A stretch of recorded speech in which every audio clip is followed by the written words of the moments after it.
శ్రీ విఘ్నేశ్వరాయ నమ. శ్రీ గురుభ్యో నమ. శ్రీ సీతారామచంద్ర హనుమ కరుణా కటాక్ష ప్రాప్తిరస్తు. శ్రీరామచంద్ర చరణౌ మనసా స్మరామి. శ్రీరామచంద్ర చరణౌ వచసా గృణామి. శ్రీరామచంద్ర చరణౌ శిరసా నమామి. శ్రీరామచంద్ర చరణౌ శరణం ప్రపద్యే. లోకాభిరామం రణరంగభీరం రాజీవనేత్రం రఘువంశనాథం కారుణ్యరూపం కరుణాకరం తం శ్రీరామచంద్రం శరణం ప్రపద్యే. శ్రీరామాయణం వింటూ ఉన్నాము. యుద్ధకాండ వింటూ ఉన్నాము. ఇందులో రాముని సైన్యము లంకకు చేరుకుంది. భారతి దాటి గరుడాకారంగా సేనలను నిలబెట్టాడు. రావణాసురుడు శుకుడు తరువాత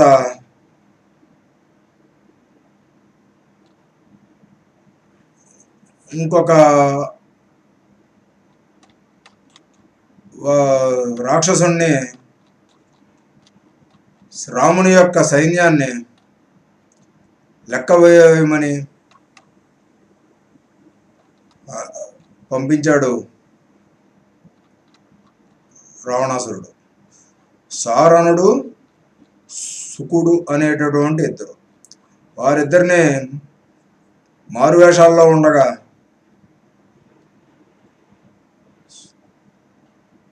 విభీషణుడు పట్టుకుని రాముడికి అప్పచెప్పగా, రాముడు పర్వాలేదు, మీకు నచ్చినట్టుగా సేనాగణన చేసుకోండి, ఏం పర్వాలేదు, స్వేచ్ఛగా విహరించండి, కానీ రావణుడికి రాముడి మాటగా చెప్పు అని, ఇప్పటికైనా సీతను అప్పచెప్పు, లేదనుకుంటే సమూలంగా నాశనం అవుతుంది లంక అనేది చెప్పడము. అదే మాటని ఈ సారణుడు శుకుడు అనేటటువంటి వారు రావణుడికి చెప్పగా, ఏది ఏమైనా సీతను అప్పచెప్పేది లేదు అనుకుంటూ తన యొక్క ఎత్తైన మందిరం మీద నుంచి, కోట బురుజుల మీద నుంచి రాముని యొక్క సేనను చూసి, ఇందులో ఎవరెవరు ఎంత బలవంతులు ఏంటి అనేటటువంటిది వివరించమని సారణుడికి చెప్పగా, సారణుడు వివరిస్తూ ఉన్నాడు. అది 26వ సర్గంలో జరుగుతూ ఉంది.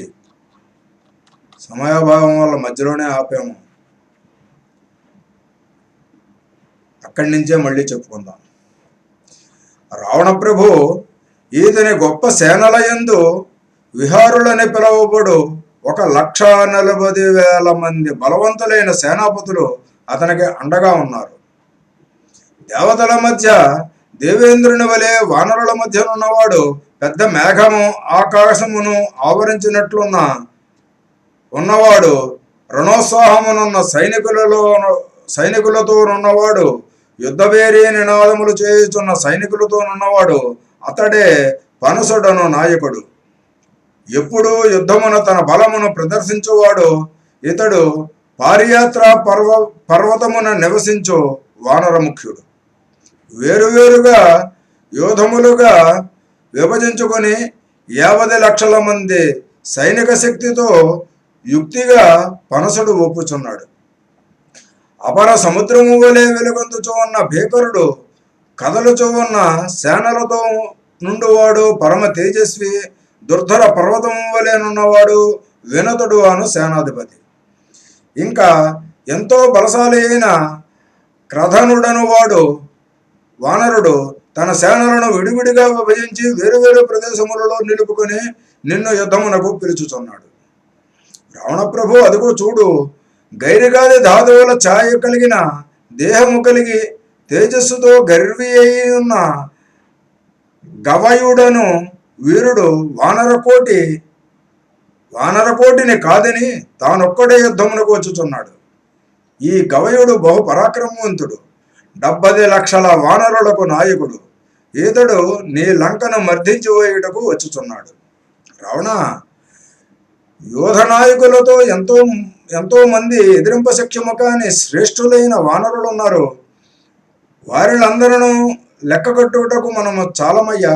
వారంతా యుద్ధ సన్నద్ధులై ఉన్నారు. 26వ సర్గము సమాప్తము.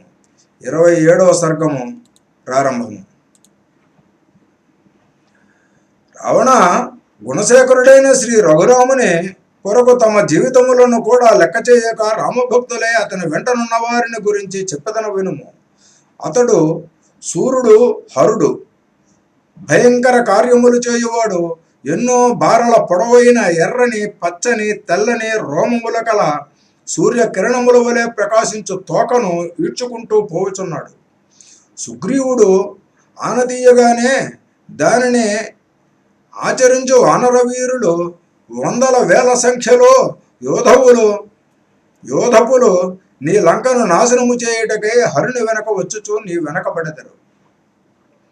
మరియు వినుమో రావణ ప్రభు, నీలభూరి మేఘ విభ్రాజిత రాజీవోలే అసితాంజన సంకాస సన్నిభాకృతులు, యుద్ధరంగ ప్రవీణులు, సత్య ప్రవీణులు, అవిక్రమ విక్రమ క్రములును, అగణ్య సంఖ్యులు, అపర వారధీ తీరము ఓలే రాజుల్లో వానరవీరులనే వారిని గాంచుచుంటివో వారును పర్వత దేశవాసులు, దారుణ భీకరాకారులు ఇప్పుడు అభిముఖముగా వచ్చుచుండిరి.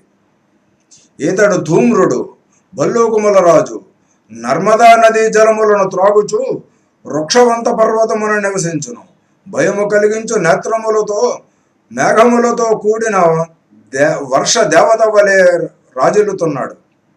వీడు జాంబవంతుడు, ధూమ్రుని సోదరుడు, నమ్రతతో నుండివాడు, పరాక్రమములో సోదరుని మించినవాడు, భల్లూకములకు నాయకుడు, యుద్ధమున శత్రువులను సహించడు. జాంబవంతుడు దేవదానవ యుద్ధములో సహాయము చేసి దేవేంద్రునిచే వరములు పొందిన ఘనుడు.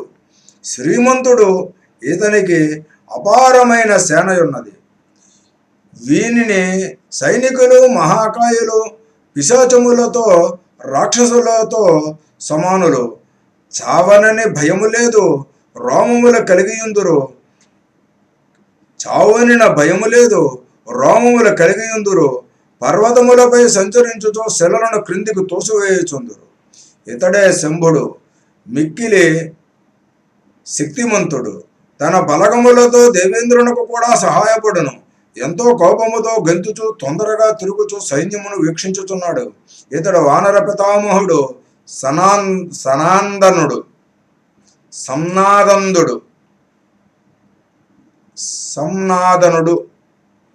ఇతడు వానర పితామహుడు సంనాదనుడు. ఇతడు యోజన దూరములోనున్న వస్తువులను తన చేతితో పట్టుకును. 4 కాళ్ల జంతువులలో ఇంత దేహం ఒకలది మరొకటి ఉండదు. ఇతడు వానరులలో అతి ముఖ్యుడు. వీడు ఇంద్రునితో యుద్ధములో ఎన్నడూ పరాజయము పొందలేదు. గొప్ప దేహము కలిగిన అకుంఠిత దీక్షాపరుడు. ఈ పరాక్రమశాలి దేవేంద్రునితో సమాన విక్రముడు. ఇతడు గంధర్వ కన్యకు అగ్నిదేవుని వలన పుట్టినవాడు. రాక్షస ప్రభు రావణ, శ్రీమంతుడును బలవంతుడును యుద్ధముల యందు అకస్థనుండును వానర శ్రేష్ఠుండును క్రధన నామధేయుండితడు ఏతదూత్య నాయకుండు భవదీయ సోదర కుబేరుండు. కింకర నివాస స్థానమైన పర్వత రాజులకే రాజో, ఆ పర్వత విభ్రాజిత జల భూ మహావృక్షము చేరి విహారకేళి విలాసము సల్పును. అట్టు ఉల్లాసకర కైలాసగిరిపైన ఈతండు అకర్ఘ నాఖ్య ముఖ్య ప్రఖ్యాత వానరుండు సతతంబు విహారంబు చేయుచుండును. 1000 కోట్ల సైన్యముతో వచ్చి నిలుచున్న ఘోర రూపుడైన ఈ అకస్థనుడు ఎంత మాత్రము అనుమానము లేకుండా లంకను నాశనము చేయును. ఇంకా ఏదత్ వానరయోధ ప్రభువు నాయకుండునగుచు సింహము పగిది గర్వించుచున్న ఈ ప్రమాధి గజ యోధములకు వానర పంక్తి గల సహజ పూర్వ వైరము స్మరించుచు గజయోధ నాయకుల నీళ్ళ బీతిల్ల చేయుచు విమల గంగా నది పవిత్ర ప్రాంతముల వికసించుచుండెను. ఇతడి వేళ హేళగా పర్వత గుహ వివాచిత వనగజ వృక్ష శ్రేణిని పీడించుచు అడ్డగించుచు వర్తించుచుండును. ఏతద్వానర సేనానాయక వానర శ్రేష్ఠుండు గంగా నది ప్రాంతంబున ఉసీర బీజ పర్వత శ్రేష్టమందు నగ గరిష్ట ప్రాంతమును ఆశ్రయించి సాక్షాత్ స్వర్గస్థ దేవేంద్ర సురరాజేంద్ర పక్కి నిక్కమ్ముగా డెందమానందమంద నిచ్చట వసించుచుండును. తమ శక్తి చేత గర్వము కలవారే గొప్ప బాహుబలము కలవారే సింహ గర్జనలు చేయుచో లక్షల కొలది వానరులు ఈతని వెంటనున్నారు.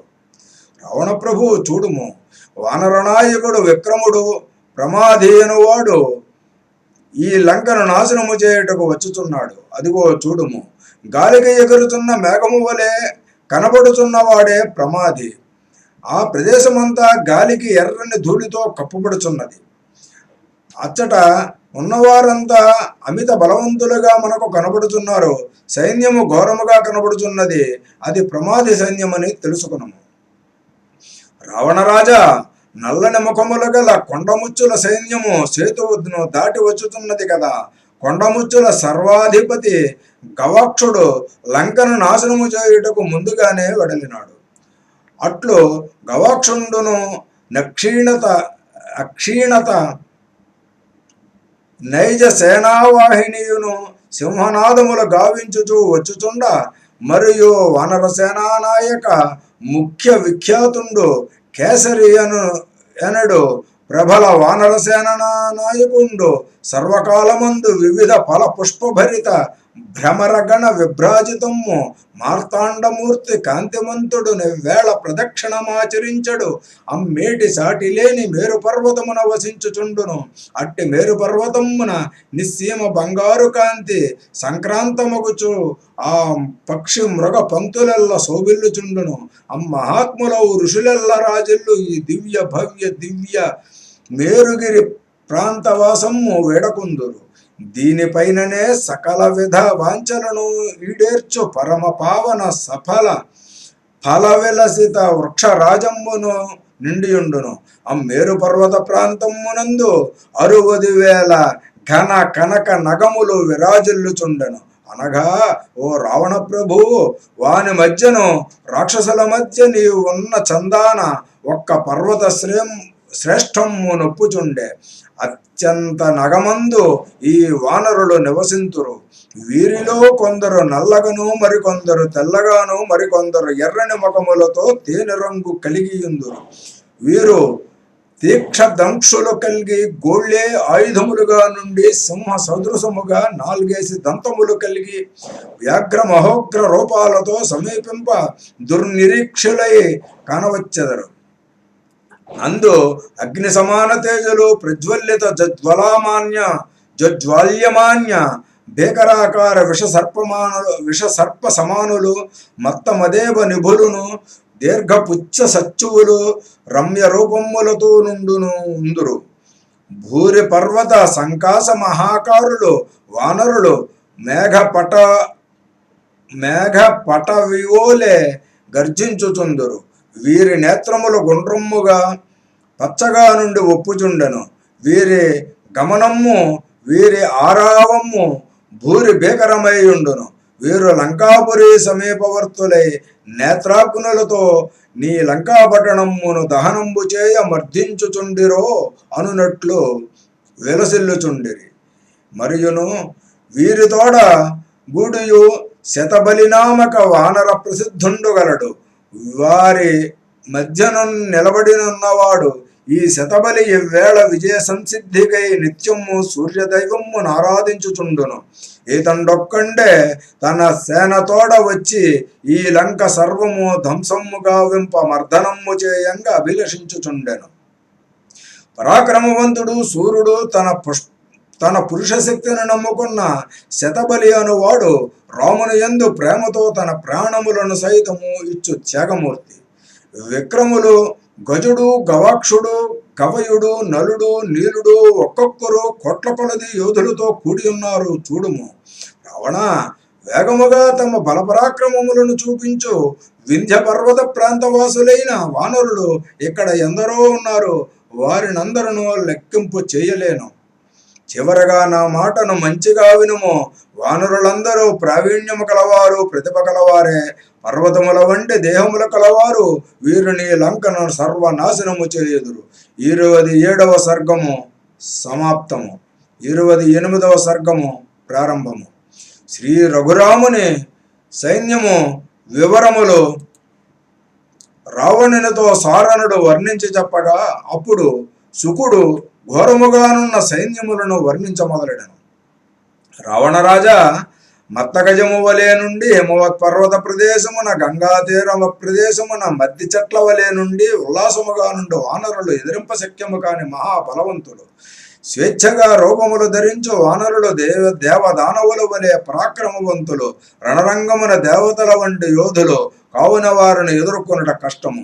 రావణ ప్రభు 21 కోట్లు లేదా ఇంకా ఎక్కువగానో వానరులున్నారు. 1000 శంకువుల వానరులున్నారు. 100 వృందనముల వానరులున్నారు. వీరంతా రణవీరులే. రావణ వినుము. దేవగంధర్వజనితులైన ఈ వానరులు స్వేచ్ఛా స్వరూపములు ధరించి సంచరించుటలో దిట్టలు. వారు సుగ్రీవుని మంత్రివర్యులు, కిష్కింధావాసులు. రావణ ప్రభు ఇటు చూడుము. దేవతారూపులైన మైందుడు, ద్విదుడు ఇద్దరు ఒకే రూపముతో చాలా దగ్గర పోలికతో ఉన్నారు. వారితో శక్తియుక్తముగా యుద్ధము చేయువారెవరూ లేరు. బ్రహ్మదేవుని ఆజ్ఞతో దివ్యామృతమును త్రాగినట్టి ధన్యులు ఆ మైందుడు, ద్విదుడు. అట్టి వారిద్దరూ ఇప్పుడు లంకను నాశనము చేయ పూనుకున్నారు. రావణ, మదోదకము కారుచున్న మతేభము వలెనున్న ఈ వానరును చూడము. ఎంతైనా లంకకు వచ్చి నిన్ను జానకిని చూచినాడు. కోపించిన సముద్రమును సహితము క్షోభింప చేయగలడు. సముద్రమును దాటిన శక్తివంతుడు హనుమ ఈతడు. కేసరికి పెద్ద కొడుకు, వాయుపుత్రుడని లోక ప్రసిద్ధి చెందినవాడు. ఈ గుణాఢ్యుడు వానరధీరుడు. కోరుకున్న దివ్య రూపము పొందగలుగువాడు. రమణీయుడు. హనుమ ఎంతైనా సుందర రూపుడు. వాయుదేవుని వలె వేగ గమనము కలవాడు. ఇతడు బాలునిగానున్నప్పుడు ఆకలి వేసి సూర్యబింబమును ఫలముగా నుంచి మృంగదలచి 3000 యోజనముల విస్తీర్ణము గల ఆకాశములోనికి శ్రీ సూర్యుని సమీపమునకు వెళ్ళను. అతడు దేవతలకు, ఋషులకు, దితిజులకు ఎదిరింప శక్యము కానివాడు. సూర్యుని వద్దకు చేరకుండానే భాస్కరుని ఘోర శక్తికి తాళలేక ఉదయాద్రిపై పడిపోయాను. హనుమ అలా గట్టి శిలపై పడిపోవుటచే అతని దవడ హనువు అంటారు. దవడనే కొంచెము దెబ్బతినది. అప్పటి నుండి హనుమంతుడును పేరుతో లోకములో ప్రసిద్ధుడయ్యాను. రావణ, హనుమంతుని గురించి ఆప్తులు పలుకగా నేను నీకు చెప్పుచున్నాను. ఇతని రూపమును, ప్రతాపమును పూర్తిగా వర్ణించడ తరము కాదు. ఈతడొక్కడే తన పరాక్రమముతో శీఘ్రముగా లంకను పూర్తిగా నాశనము చేయుటకు సిద్ధముగానున్నాడు. ఈతడు లంకను కాల్చిన సంగతి మరచినావా? ఇంకా మంటలు మండుచునే ఉన్నవి కదా. హనుమంతుని సమీపమున ప్రకాశించుతున్నవాడు, నీలదేహఛాయతో రాజిల్లుతున్నవాడు, వికసించిన పద్మముల వంటి కన్నులతో సూర్యుడై అలరారుచున్న గొప్పదైన ఇక్ష్వాకు వంశమున అతి రథునుగా నున్నవాడు అతడే శ్రీరాముడు. పౌరుషవంతుడు, సర్వలోక ప్రసిద్ధుడు, ధర్మమునందు నిశ్చలముగా నున్నవాడు, బ్రహ్మాస్త్రమును కలిగి ఉన్నవాడు, వేదములను ఎరిగినవాడు. శుద్ధ బంగారు వర్ణ దేహము కలవాడు, రక్తవర్ణపు విశాల నేత్రములు కలవాడు, చూచుటకు మనోహరముగా నుండి విశాల వక్షస్థలము కలవాడు. అతడే ఆ రాముని సోదరుడు లక్ష్మణుడు. అగ్రజుడు రాముని హితము కోరువాడు, ప్రియమైన హితకరుడు, సూర్యుడు, విస్తృతముగా ఆయుధములు ధరించువాడు, యుద్ధ శాస్త్ర కోవిదుడు. లక్ష్మణుడనిన న్యాయమూర్తి, శత్రువులకు లొంగనివాడు, బుద్ధిమంతుడు, విద్యావంతుడు, బలశాలి, ఎప్పుడూ విజయమునే పొందువాడు. అన్నిటికన్నా రామునకు 6వ ప్రాణము. రామునకు సాయము చేయవలసి వచ్చినప్పుడు పరాక్రమవంతుడు లక్ష్మణుడు తన ప్రాణములను కొంచెము కూడా లెక్క చేయక యుద్ధమున దైత్యులందరూ చంపజూచును. రామచంద్రుని ఎడమ భాగమున విభీషణ స్వామి విరాజిల్లుతున్నాడు. అతనితో పాటు అతని 4 భక్త సేవకులు సహాయముగా అతని వెన్నంటియే ఉన్నారు. రావణ ప్రభు, విభీషణుడు ఈనాడు రామునిచే లంకారాజ్య పట్టాభిషిక్తుడై ఉండి నీపై తన కోపమును చూపుచూ యుద్ధ సన్నద్ధుడై ఉన్నాడు. ఇంకా ఈ వానర శ్రేణి మధ్య కదల్చుటకు శక్యముగాని పర్వత సన్నిభుడగుచు నిలిచి రాజిల్లువాడు సకల వానర ప్రభువు, అమిత విరాజితుండు, ఈతండు సుగ్రీవుండు. సకల పర్వత శ్రేణిని అఖర్వ పర్వముగా రాణించి మంచు కొండను బోలే ఈతండు తన తేజమ్ము చేతను, శౌర్యము చేతను, బుద్ధి విశేషము చేతను, స్వీయ బల ధర్మము చేతను, వంశాభిజాత్యము చేతను తక్కిన సర్వ వానరుల కంటే అమితాధికుండునై విరాజిల్లువాడు. ఈతడు తన ప్రధాన సేనానాయక వితానమ్ము తోడ గలిసి అరణ్య విభాసితమ్మును, సకల వృక్ష సంశోభితమ్మును అగు దుర్ధర కిష్కింద పర్వతముపైనను నివసించుచుండెను. అప్రతిమాన ప్రాకారాది దుర్గ వర్గ నిసర్గ సౌందర్య మాధుర్య దుర్యమ్మునై శతపుష్కర కాంచనీమాలా నిక్షిప్త దేవతాలక్ష్మి, మానుష్యలక్ష్మి నిక్షిప్త సదృశ మహత్తర మనోహర సుచిర మాలాధారుడై ఈ సుగ్రీవుండు అగ్రేసరమ్ముగా విరాజిల్లుచున్నవాడు. ఈ శ్రీ రామచంద్రుడు ధనుర్విద్యా విశారదుండు, నిస్తంద్ర కీర్తి సాంద్రుండు. ఏతని మహామాలా సంప్రాప్తిని తారను శాశ్వత ప్రాద్య పూజ్య వానర సామ్రాజ్యమును ప్రసాదించినాడు. నేడు సుగ్రీవుండు ఈతడ నీడిత సత్కీర్తివర్తివై అగ్రేసరుండై విరాజిల్లుచుండెను. 100 లక్షలు 1 కోటిగా పండితులందరూ, 1,00,000 కోట్లు 1 శంకువుగా సంఖ్యామానము ఆర్యులందరూ, 1000 శంకువులు 1 మహాశంకువు, 1000 మహాశంకువులు వృందము, 1000 వృందములు మహావృందము, 1000 మహావృందములు 1 పద్మము, 1000 పద్మములు 1 మహాపద్మము, 1000 మహాపద్మములు కర్వము, 1000 కర్వములు 1 మహాకర్వము, 1000 మహాకర్వములు 1 సముద్రము, 1000 సముద్రములు 1 ఓఘమ్ము, 1000 ఓఘమ్ములు 1 మహోఘమ్ము అని సంఖ్యాశాస్త్రమున సుప్రసిద్ధము.